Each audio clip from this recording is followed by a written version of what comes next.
I describe this person as being someone who was very charismatic. Incredibly charming. They were very charming. He's very charming. They could be nice, but then it would switch with a snap. He would just always say one thing and do another. He throws stuff in my face to distract me, to switch the spotlight onto myself. And then everything that he did wrong is out the window. They would make me second guess my own judgment. You don't know what you're talking about. You don't know what you're saying. I never said that. They're crazy. You're crazy. I started to think, maybe I am causing problems because every time I express this, he gets upset.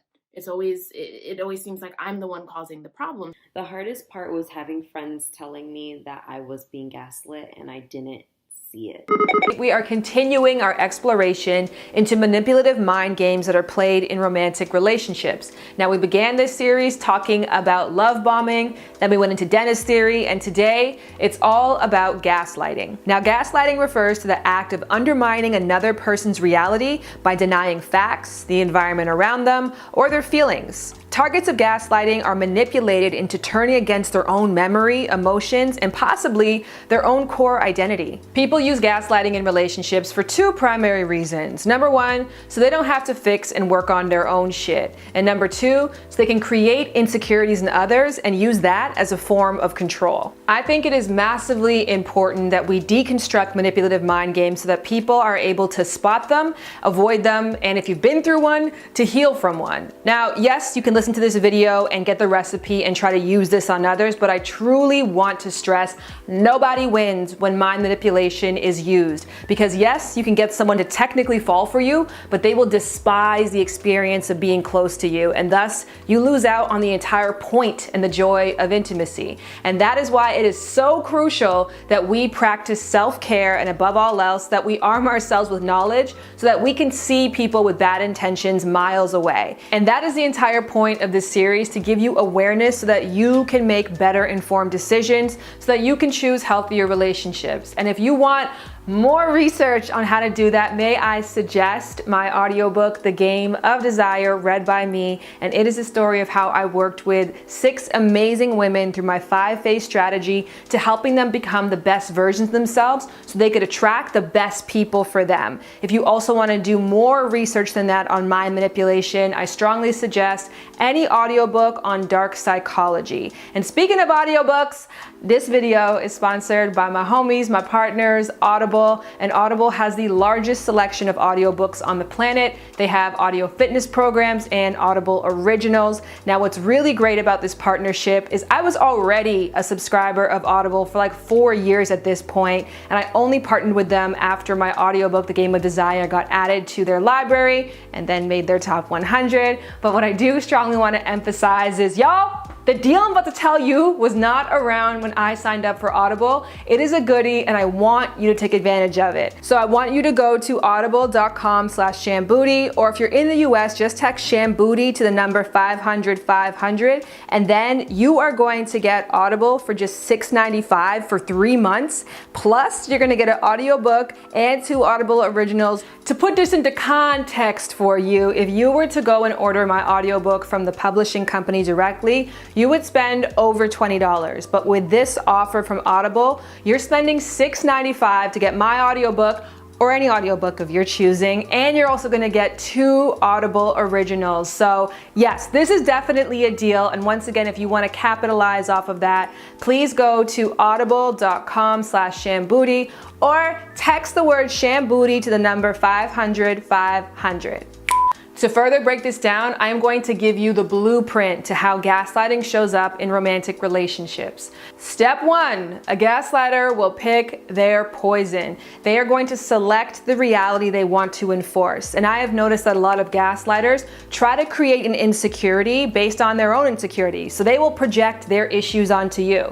If they have anger issues, they'll accuse you of having an anger issue. If they are often unfaithful, they will often accuse you of being the one to step out. Once they pick their poison, that's when you get into step 2. And step 2 is repetitions. This person will constantly reinforce whatever, again, that reality is that they are trying to get you to accept. They will bring it up in joking manners, they'll bring it up in public, and they'll often accuse you of it, even again when it doesn't actually match up with reality. Step 3, a gaslighter will collect co-signers. Now, either through using confirmation bias or confirmation fabrication to enforce their reality, and oftentimes they'll flat out lie about this and say things like, everyone else thinks you're like this, everyone talks about this behind your back, you're known for being this way. Step 4 is the good old switcheroo. The gaslighter will use whatever their enforced reality is as a scapegoat whenever they are in the wrong. So if you call them out on something, they will quickly try to switch the narrative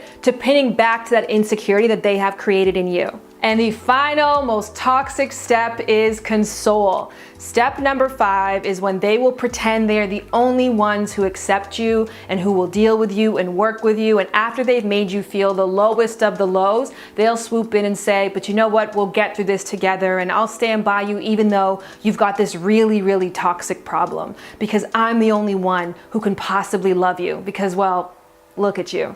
Now, some common phrases you might hear from gaslighters are, you're being crazy, or you are crazy. I never said that. You're being overly sensitive. You are so paranoid. You love drama.